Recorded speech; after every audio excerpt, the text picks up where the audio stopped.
ce bordel? Ah oui, c'est vrai.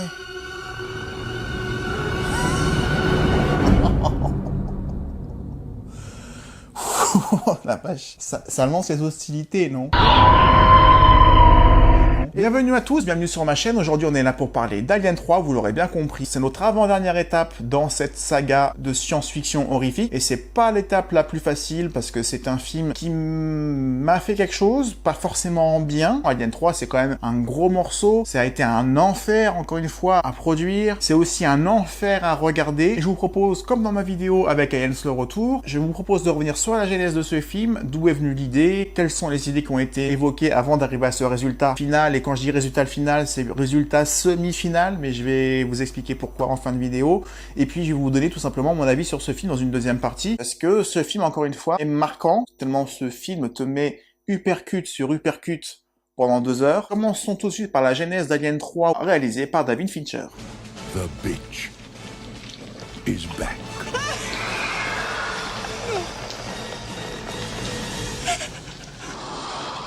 Alien 3. Après le succès d'Aliens le Retour, l'idée d'une suite fut évoquée très rapidement au sein de la Fox, bien que David Giler, qui avait insisté seul contre tous pour la mise en chantier du numéro 2, ne désirait pas particulièrement en faire un troisième. L'idée sera cependant acceptée avec comme idée principale d'en finir, de proposer un chapitre final et de conclure la saga définitivement avec un film qui se déroulerait en 2 parties. Ce qui fait 4. Plusieurs idées émergent alors quant à la direction à prendre, avec une première volonté de se baser sur la compagnie Weyland-Yutani, qui s'isolerait sur un satellite secret pour faire enfin ses expériences sur les aliens, idée qui sera plus ou moins reprise dans Alien la Résurrection, ou de se concentrer sur la planète d'origine des aliens, idée soutenue par Ridley Scott, qui a été approché pour le tournage, mais dont le planning ne permettait pas la disponibilité. C'est alors Renny Harlin qui va se montrer intéressé par le projet, voyant l'opportunité de passer derrière 2 autres grands réalisateurs et de réaliser un film dans la tradition de la saga, différent de ses prédécesseurs et ambitieux. Il envisage alors de réaliser un film en 2 parties, la première qui dévoilerait le mystère de l'origine des aliens et de leur planète, et une deuxième qui devait se passer sur Terre. Alors il y a également eu l'idée de situer l'action sur Terre, histoire de se démarquer des 2 autres. Au bout d'un moment, on se dit qu'à force de voir des aliens dans l'espace, et de voir des terriens affronter ces créatures, on se dit peut-être que pour une fois, ce sont les créatures qui vont venir à nous, histoire de justifier ce 3e film en disant, vous allez voir, ça sera pas pareil que les 2 autres. En tout cas, c'était normal qu'ils aient eu l'idée et qu'ils aient décidé de l'aborder, et l'idée a été tellement logique que la Fox a décidé de balancer un teaser, alors même que personne n'était au courant dans le grand public qu'Alien 3 allait se faire, en montrant ce fameux œuf s'ouvrir au-dessus de la Terre, alors que rien n'est écrit. Et on annonce fièrement la date, l'année de sortie du film, 1992. C'est très dangereux, c'est ce qui va poser beaucoup de problèmes dans le développement de ce 3e opus, c'est comment construire un film en mettant une échéance alors que tu n'as rien, pas de casting, pas d'histoire, tu ne sais même pas si tu veux faire la suite des précédents ou pas, c'est quand même un pile ou face, c'est à double tranchant. Je précise qu'à ce moment-là, il n'était pas du tout envisagé que Sigourney Weaver participe à Alien 3. Elle était devenue une star encore plus importante que dans le 2e, elle avait fait 2 tournages, surtout dans le numéro 2, vraiment éprouvants, elle n'a pas forcément besoin d'en faire un autre, donc ils ont limite pas osé l'approcher pour pas avoir sa réponse, d'où la multitude de directions et d'idées à creuser pour savoir qu'est-ce qu'on va faire dans ce film, est-ce qu'on va rester avec le personnage de X, un personnage masculin assez fort, qui peut peut-être représenter l'avenir de la saga à lui tout seul, ou peut-être avec Newt d'ailleurs, peut-être le trio ensemble, ou une histoire qui a rien à voir avec de nouveaux personnages, ou est-ce qu'on revient en arrière sur la planète des aliens, il y a tellement de choses à faire, que la première chose à faire, c'est de tout mettre sur la table et de se dire qu'est-ce qu'on veut faire, qu'est-ce qu'on ne veut pas faire. Après une année de travail durant laquelle le retour de personnage de X fut envisagé, l'acteur se tenant prêt à tourner pour cela, Renny Harlin abandonnera son travail, préférant se consacrer au 2e épisode de la saga Die Hard, sentant que le projet n'aboutira pas dans la direction qu'il espérait. Près de 7 millions ont été dépensés pour des scénaristes tels que Eric Red, à qui on doit le scénario du film Hitcher, qui parlait alors d'une prison pour les aliens, puis de David Towie qui proposait de suivre un prisonnier envoyé sur une planète pénitentiaire, jusqu'à ce que Sigourney Weaver se déclare partante pour le projet, à condition que son personnage meure à la fin, et que le film soit plus proche de l'esprit du premier que du 2e, estimant qu'on avait été au maximum de ce que l'on pouvait faire avec des armes. Devenant productrice exécutive du film, empochant au passage 5 millions de dollars, ainsi qu'un pourcentage sur les recettes, le projet se recentre autour du personnage de Ripley. C'est un vrai bordel, parce qu'on a déjà perdu plusieurs scénaristes dont leurs projets ont été abandonnés. On a perdu un réalisateur très motivé, qui avait vraiment vu qu'il y avait un potentiel pour sa propre carrière de faire suite à 2 autres grands qui ont réussi malgré tout, malgré beaucoup de difficultés. Et il avait vraiment envie, clairement, de faire un film aussi bon qualitativement et qui se différencie des autres. Donc c'était plutôt bien parti. C'était plutôt bien parti, mais au bout d'un an où tu te rends compte que tes idées, ils en veulent pas et qu'ils veulent quelque chose de plus terre à terre, de plus rassurant, parce qu'il y a quand même beaucoup en jeu, il y a 40 millions de budgets qui ont été votés, contrairement aux 18,5 du numéro 2. Là, c'est vraiment un film à grand budget, beaucoup plus de pression, beaucoup moins de prise de risque. Donc il a compris ça assez vite, et donc il va forcément laisser la place à quelqu'un d'autre. Arrive alors Vincent Ward avec une vision bien à lui et une volonté de sortir de la SF traditionnelle, s'éloignant du futur usé pour rétrograder à un niveau antérieur, le médiéval. Le film raconterait le crash de la navette de Ripley sur une planète artificielle sur laquelle vivrait une communauté de moines vivant hors de toute technologie. Son scénario et sa vision artistique séduisent dans un premier temps la Fox et Sigourney Weaver qui trouvent pour le moins déconcertant cette communauté de moines utilisant le minimum vital et refusant toute technologie et vivant sur une planète artificielle entièrement construite en bois. Le plateau devait prévoir des cathédrales, des moulins en bois, entourés de champs de blé de 2 mètres de haut, et qui devaient servir de climax au film, scène dans laquelle Ripley se sacrifiait dans un champ de flammes pour supprimer l'alien qu'elle portait en elle. Alors Sigourney avait également prouvé que son personnage n'était pas un personnage qui avait une famille.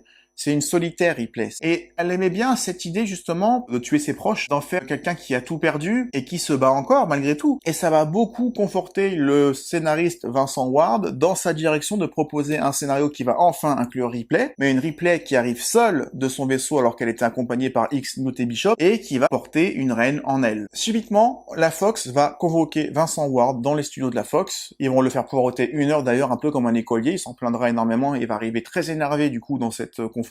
Et on va lui dire subitement que son idée, elle est bien, de faire porter un alien à Ripley. Par contre, les décors en bois, c'est un peu cher et c'est pas très utile. Est-ce qu'on peut pas mettre ça ailleurs? Faut se dire que rien que le cachet de Sigourney Weaver, 5 millions, c'est plus que le budget initial du premier Alien. Donc forcément, ils sont un peu tendus, les gars, chez la Fox. Mais du coup, ils lui disent... Votre histoire de cathédrale en bois, de planète en bois, ça va coûter trop cher à faire. Simplifiez ça, mettez-nous ça sur une planète normale. Et puis du coup, si t'enlèves le bois, enlève les moines. Mettez des chauves, mettez pas des moines. Faites-en des prisonniers et faites ça ailleurs. Du coup, en gros, réécrit tout, hein. Faut le dire. Réécrivez votre truc parce que ça coûte trop cher à faire. Alors que les décors, ils ont déjà commencé à être construits. Truc de malade. Fort légitimement, Vincent Ward va dire, bah écoutez, dans ce cas-là, je me retire du projet. Et le film se retrouve avec des décors en cours de construction qui ne serviront plus à rien, sans réalisateur, et du coup sans scénario. Ça ressemble presque à de l'amateurisme, tellement tu te dis quand même que tu mets des millions en jeu sans être prêt, sans être préparé, et qu'au moment où tu es préparé, tu te dis, on recommence tout, on a peur, ça va coûter trop cher, alors que t'as donné ton accord quelques semaines plus tôt, quoi. La Fox. C'est là qu'entre en jeu David Fincher, jeune réalisateur de clips connu, et qui allait être engagé pour son premier long-métrage. Engagé pour sa vision créative, mais aussi pour sa naïveté supposée étant donné son côté novice, il devra s'adapter à des décors toujours changeants et à un scénario revisité plusieurs fois. C'est l'avantage de James Cameron sur Aliens le retour. Lui au moins, il est arrivé avec son propre scénario dans les bagages, il savait exactement où il voulait en venir, c'était son film de A à Z. Le problème de celui qui allait prendre en charge le tournage d'Alien 3, c'est que ça n'allait pas être son film, tant le scénario final va être une résultante de plein d'idées de plusieurs personnes, dont Vincent Ward. C'est pas ton histoire, c'est pas ton film, et donc tu t'impliques pas autant, ou en tout cas c'est beaucoup moins facile de s'impliquer dans une histoire qui n'est pas la tienne. Tous les films commencent par un scénario. Tous? Non. Un irréductible film résiste encore et toujours à l'envahisseur. Et c'est dans ce cadre idyllique que David Fincher, le grand David Fincher maintenant mais pas à l'époque, va arriver avec son expérience de réalisateur de clips, qui est soi-disant manipulable parce que c'est un débutant dans les longs métrages. Mais quelle erreur! Tu te dis que tu vas mettre un mec qui a une vision, qui a un point de vue, qui a une façon de faire, une façon de montrer qui va plaire au public, et qui va se contenter de poser sa caméra et de filmer avec son point de vue, le scénario qu'on va faire au fur et à mesure sans que tu aies aucune vision concrète de là où on va. Bon courage. Le problème, c'est qu'effectivement, David Fincher, il a sa vision, mais c'est un perfectionniste. Encore un. Sauf que là, c'est un perfectionniste qui prend le temps. Il va pas hésiter à faire 12, 13, 15 prises pour obtenir 4 secondes qu'il veut, la ligne de dialogue qu'il veut, le plan qu'il veut. Et Sigourney Weaver, elle est très très perfectionniste dans son travail aussi, et ça va très bien fonctionner entre deux, à tel point qu'elle va se dire, au bout d'une 15e prise, je peux faire mieux. Et ils vont en faire 15 autres. Ce qui va complètement ralentir le calendrier du tournage, ce dont David Fincher a absolument rien à carrer, mais la Fox, elle, a un planning et un budget serré, d'où une pression qu'ils vont mettre à chaque instant pour que le film soit tourné le plus rapidement possible. Pourtant, les premières semaines de tournage, le premier mois, on va dire, qui était consacré aux scènes de dialogue, sont plutôt bien passés. Malgré les décors qui se construisent en temps réel, il faut passer d'un monastère à une prison, ce qui est peut-être pas forcément très différent. Et les décors nous ramenaient à ce futur usé, j'ai même envie de dire cette fois-ci rouillé, à l'abandon, avec cette planète Fury 161, et qui reste parfaitement dans le ton de ce qu'on a vu avant, ce qui sera rassurant pour le public qui sera pas complètement décorrélé des deux premiers. En tout cas, pas du point de vue des décors. David Fincher voulait faire un film sale, il fallait donc que cette planète soit sale. Et en ce sens-là, c'est parfaitement réussi. En témoigne cette scène alternative à la version finale où Ripley est trouvée non pas dans la capsule de sauvetage, mais au bord de la plage recouverte d'insectes, de vers grouillants comme si elle était morte. Et en fait, la vision de Fincher de base qui ne sera pas retenue, mais on y vient, c'est exactement ça. C'est la puanteur, c'est la laideur, ce côté crade de cette planète. À la base, le personnage de X, en tout cas son cadavre, d'ailleurs, il y a deux visions de son cadavre. Il y a la vision que tu vois dans la version cinéma. Tu sais pas trop bien ce que tu vois dedans, tellement il reste une espèce de bouillie de X. Je sais pas trop ce qui lui est arrivé vraiment. Et d'ailleurs, c'est partie des choses qui sont super excitantes à imaginer. C'est qu'est-ce qui s'est passé pour qu'il finisse dans cet état-là. Mais à la base, il devait finir dans un autre état. Il devait avoir carrément la poitrine ouverte, ce qui devait suggérer qu'un alien sortait de lui. Quand l'acteur a appris ça parce qu'il restait au courant du tournage, parce qu'il pensait être dedans, et il a été très déçu qu'il ne le soit pas, il s'est donc dit « Hors de question qu'un alien sorte de moi, je veux pas que X finisse comme ça, je refuse, j'ai des droits, c'est mon image. » Au final, pas de poitrine explosée, mais tout le reste est explosé. En témoigne cette deuxième version de la découverte du corps de X dans la version Director's Cut, dont je vous parlerai tout à l'heure, mais là, c'est encore pire. On voit carrément qu'il a sa mâchoire carrément explosé. Qu'est-ce qui s'est passé? On n'en sait rien. Mais l'acteur a touché autant pour autoriser sa propre photo à apparaître dans le film que dans le tournage de l'Alien précédent. Donc quelque part, il en sort gagnant. Il n'y a pas qu'avec Michael Biehn que les relations étaient tendues. H.R. Giger lui-même, consulté durant un mois par la production depuis Zurich pour redesigner l'alien et lui donner son côté quadripède, va raccrocher au bout d'un mois, ses idées n'étant pas pleinement exploitées par la Fox, qui n'a d'ailleurs pas le temps de se déplacer à Zurich pour voir l'une de ses maquettes en taille réelle conçue exprès pour le film. De plus, Jordan Cronenweth, qui avait travaillé sur Blade Runner et qui était responsable de l'éclairage, dut abandonner également le tournage pour un Parkinson de plus en plus persistant. Il sera remplacé par Alex Thompson, dont le travail sera tout à fait honorable, mais qui contribuera à rendre le tournage de plus en plus changeant, sachant que le film est tourné sans véritable scénario, et que des trous subsistent qui n'apparaîtront que dans les premières tentatives de montage. Le premier montage, pareil, on en parlera un petit peu plus loin. La plus belle prouesse technique du film résultera de ces scènes de poursuite dans ces couloirs, tournées en steadicam au ralenti, avec une pellicule anamorphique et un objectif qui ne comprime pas l'image, pour obtenir cet effet de distorsion. Le système de steadicam permettant de pivoter la caméra avec une stabilité pour filmer à l'envers ou contre un mur et simuler les mouvements de l'alien. David Fincher, il faisait quelque chose de super atypique pour l'époque, c'est qu'il regardait en temps réel son moniteur de contrôle dès qu'il tournait. Il regardait pas les acteurs, il regardait son moniteur tout le temps. Il avait les yeux fixés là-dessus alors qu'il y avait des choses qui se passaient devant lui. Et comme il y avait deux équipes sur le tournage qui tournaient en même temps, il y avait un réalisateur de deuxième équipe, il avait sur ses moniteurs un contrôle sur ce qu'il faisait au loin. Même s'il n'était pas physiquement là, il avait un regard sur ce qui se passait dans d'autres plateaux. Comme c'est un perfectionniste et qui veut que chaque plan soit exactement comme il l'avait imaginé, ce qui va encore une fois crisper la Fox, qui va dire que c'est trop long, que c'est trop lent et que... Le temps presse. Et plus il va être long à sortir des plans anodins, plus la Fox va lui dire le soir à minuit au téléphone d'enlever telle scène d'un scénario qu'ils sont en train pourtant de réécrire au fur et à mesure. De quoi devenir complètement fou. Pourtant, il va quand même continuer à faire à son idée, il va continuer à filmer des plans qu'on lui avait demandé de plus filmer, il va continuer à ne plus respecter le planning de tournage, soit en étant trop lent, soit en insistant. Donc il va vraiment y avoir une guerre entre ce réalisateur pas si malléable que ça qui veut faire son film, et la Fox qui veut tout saboter pour réussir à gagner le plus d'argent possible, à économiser le plus, à restreindre le plus, pour arriver au résultat final. Plus ça va, moins Fincher communique, plus il devient monosyllabique, et plus ça devient compliqué d'avancer jour par jour sur ce tournage. À tel point qu'un jour, ils vont dire, on arrête tout, on arrête de tourner, on se casse de Londres, ou de la banlieue de Londres, on reprend tous les décors, s'il y a besoin de retourner, on les réinstallera à Los Angeles, parce que maintenant, il faut économiser, il faut arrêter de perdre de l'argent. Déménager tout un décor, à mon avis, ça a pu coûter bonbon, mais vu qu'ils sont prêts à payer 16 000 $, une fausse perruque pour Ripley, parce que non, on en parlera après de ça, l'histoire de la fausse perruque, parce que ça aussi, c'est pas mal. Mais reste que du coup, tournage interrompu pendant 3 mois, histoire de réussir à faire un premier montage, et histoire de voir où on en est, parce que sans scénario, il est impossible de savoir si ce qu'ils ont fait se tient sur 2 heures, et si on a un fil conducteur d'un point A à un point Z. Aucune idée tant qu'on n'a pas monté tout ça. C'est hallucinant d'incompétence quand même. Tout ça à cause d'une décision de sortir le film à telle date, sans avoir d'histoire préalable. À mon avis, tout part de là. La vérité, c'est que quand tu tournes un long métrage et que c'est ton premier à 28 ans, c'est pas comme tourner une pub. Le tournage étant beaucoup plus long, il peut se passer beaucoup plus de choses. Donc, quand t'as pas les épaules forcément pour supporter ça, et qu'à 28 ans, tu as un premier réalisateur sur un projet énorme à risque, ou quelque part tu n'as pas encore prouvé, donc tu n'as pas encore la confiance de ton studio, ou quelque part tu as un simple exécutant de ce qu'ils vont te demander, mais que tu te rebelles parce que tu veux montrer ta vision des choses, et à juste raison pour moi, et pour qu'un montage cohérent soit réalisé, il a fallu plusieurs semaines, voire plusieurs mois, je crois, pour qu'on ait un montage de 3 heures qui ressemble, on va dire, à un film. Et on arrive du coup au visionnage de ces 3 heures, dont je vous parlais tout à l'heure. Et ben, ces 3 heures ont été une catastrophe. Catastrophe parce que ceux qui ont regardé cette projection à la Fox n'ont pas pu aller au bout parce que c'était insoutenable dans certaines images, insoutenable de violence, notamment en ce qui concerne le personnage de Newt, dans cette autopsie qui est déjà douloureuse à regarder dans la version ciné, mais qui était bien pire dans la version originale qu'il y avait dans la tête de ce David Fincher complètement détraqué. Il devait y avoir des plans beaucoup plus larges au départ sur le cadavre de Newt qui avait été reconstruit à l'identique par rapport à celui de Carrie Ann qui jouait le film.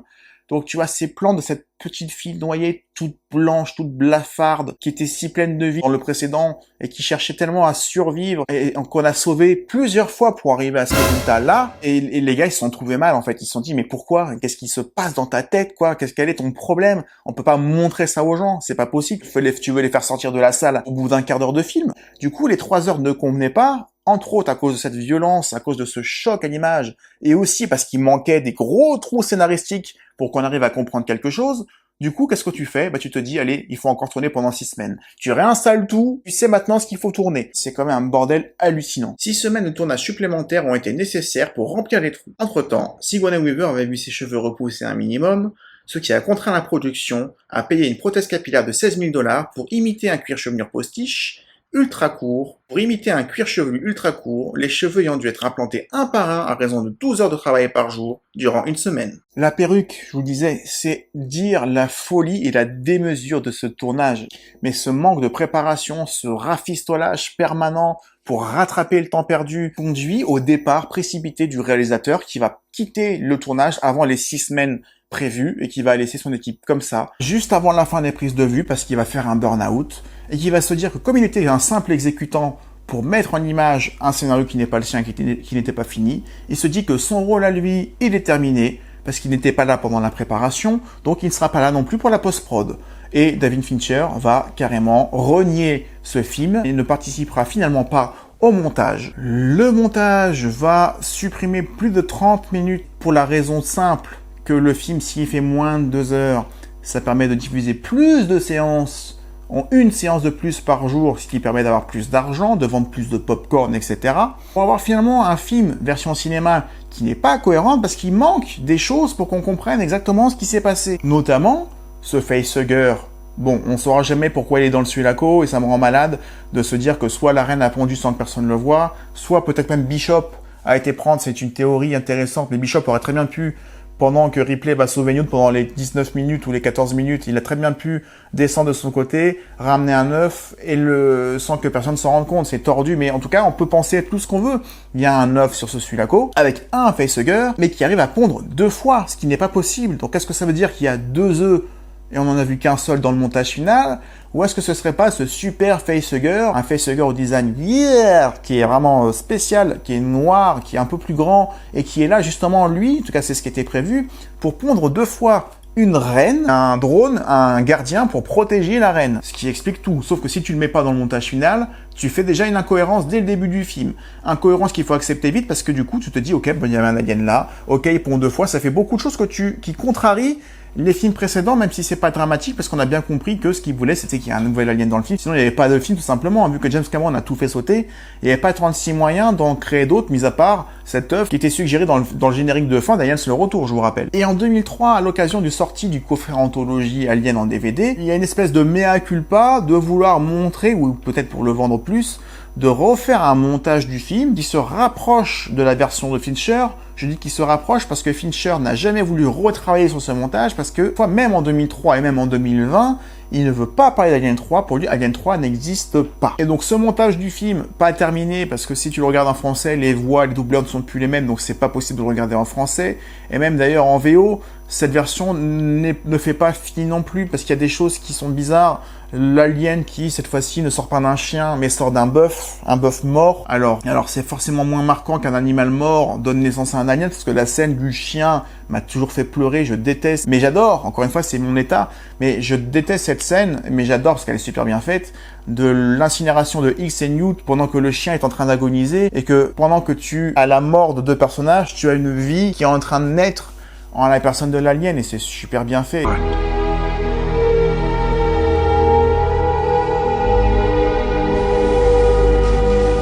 There was a promise of a flower.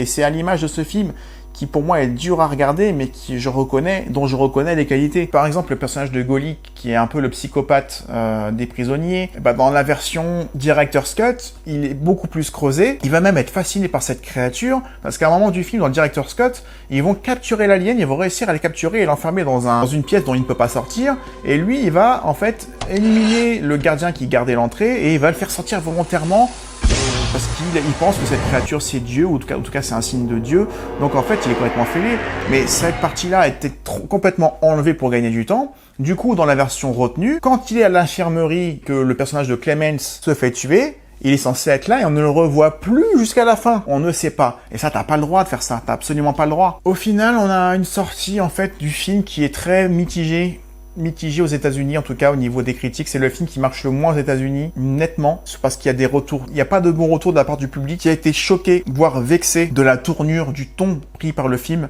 alors que le public s'attendait à une suite d'Aliens le Retour dans l'ambiance, et ils avaient sûrement tort d'attendre une suite d'Aliens le Retour, même si le trailer du film a été faussement manipulé avec la musique d'Aliens le Retour pour suggérer que ça allait être la même chose. It started.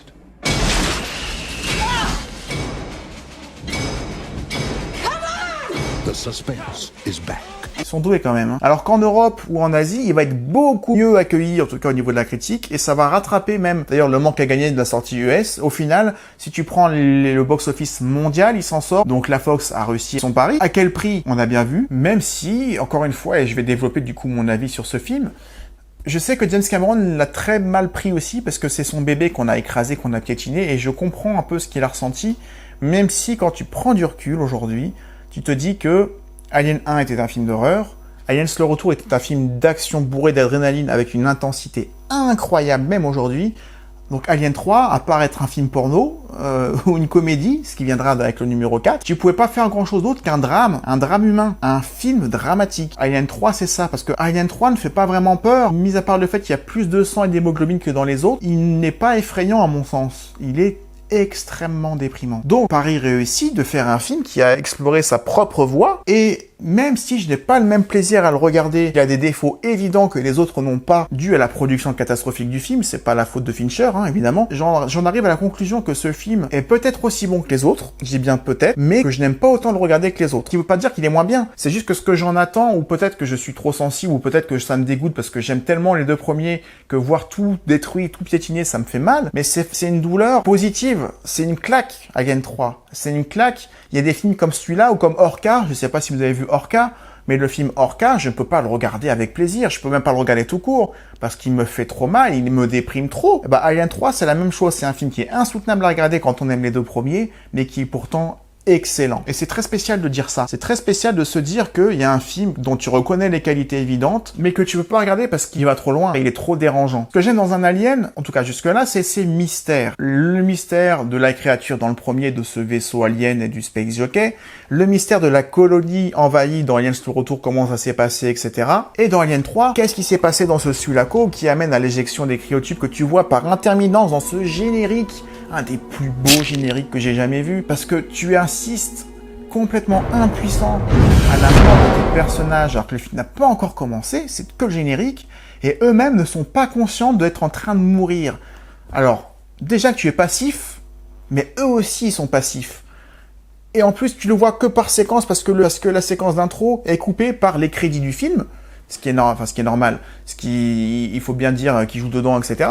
Mais c'est pas toutes les 3-4 secondes que tu vois à l'intérieur de Sudako, tu es en train de tout regarder pour savoir qu'est-ce qui se passe et tu vois pas grand-chose. Et quand tu ne vois pas, encore une fois, tu es fasciné. Donc il y a autant de mystères pour moi à éclaircir qui sont aussi fascinants que les deux premiers. Les qualités intrinsèques du film sont tout aussi bonnes avec cette nouvelle direction qui est prise et ce nouveau point de vue d'un réalisateur tout aussi talentueux que les deux autres. Donc pour moi, Alien 3, c'est un très bon opus de cette trilogie à l'époque qui pour moi était parfaite. Parfaite parce que tu avais ces 3 ambiances et que tu avais une conclusion irrémédiable, ce qui était prévu. Finalement, tu n'auras pas 4 films comme c'était prévu à l'idée de départ, mais tu as un film qui arrive à tout conclure d'une façon très belle, froide, triste, mais belle quand même. Tu en sors tout aussi essoufflé que les deux premiers, même si c'est pas la même fatigue. Tu as juste envie que ça s'arrête et que tout le monde crève. T'en peux plus parce que tu vois tes amis, tes personnages que tu adores mourir. Après, c'est un chien innocent qui se fait pondre et qui meurt dans d'atroces souffrances. Après, t'apprends que Ripley, elle est condamnée. Elle est avec des prisonniers qui sont antipathiques, qui sont même dangereux pour elle. Il n'y a pas d'armes. L'image, elle est sombre. C'est sanglant. Tu te dis, quand est-ce que ça s'arrête? J'en peux plus. Où est-ce qu'on va, quoi? Ben, on va nulle part, en fait. On va tous dans la mort parce que tout le monde va mourir dans ce film, à part un personnage. J'ai pas eu la chance de le voir au cinéma, j'étais trop petit, mais tu dois sortir de cette salle avec une tête comme ça, avec une bonne dépression, à mon avis. Et même si les enjeux ont pris le dessus sur la créativité cette fois-ci, contrairement aux deux autres, et qu'Alien 3 a énormément vieilli dans ses effets spéciaux avec cette incrustation de l'alien qui a été faite un peu en animatronique, mais insérée avec des fonds bleus pour avoir l'illusion, en fait, qu'il se déplace comme un animal. Bah, ça déjà que ça piquait presque les yeux à l'époque, mais alors aujourd'hui, c'est en Blu-ray, c'est presque ridicule. Mais en dépit de ça, encore une fois, la vision de Fincher, son côté pointilleux, et que ça compense, en fait, ces défauts qu'il n'y avait pas dans les autres. Donc pour moi, si je devais donner des notes aux 3 Aliens, je dirais 19 sur 20 pour Alien, 18 pour Aliens le retour, 17 pour Alien 3. Je dis ça comme ça sans avoir réfléchi, mais je veux dire, c'est de l'excellence. Ça se joue pas à grand chose. Même si on a l'assentiment d'avoir un film inachevé. Les deux versions d'ailleurs, hein. Cette mise en scène est tellement géniale. Parti pris de tout piétiner d'Aliens le retour, même si ça te prend au tri, même si ça te déprime. Fallait oser en fait. Il fallait oser, il fallait les avoir pour faire ça. Et donc je salue l'audace, même si pour moi, l'idée qu'il y a eu un moment de faire un Alien 5 qui devait en fait supprimer le 3 et le 4 ne m'avait pas choqué parce que ça permettait d'effacer ce traumatisme de ma jeunesse qu'est Alien 3. Avant de se quitter, un mot quand même sur la musique d'Elion Goldenthal, le compositeur du film, dont la commande par David Fincher se résumait à ça. Je veux qu'on comprenne dès les premières notes du film qu'il n'y a plus d'espoir et que tout est foutu.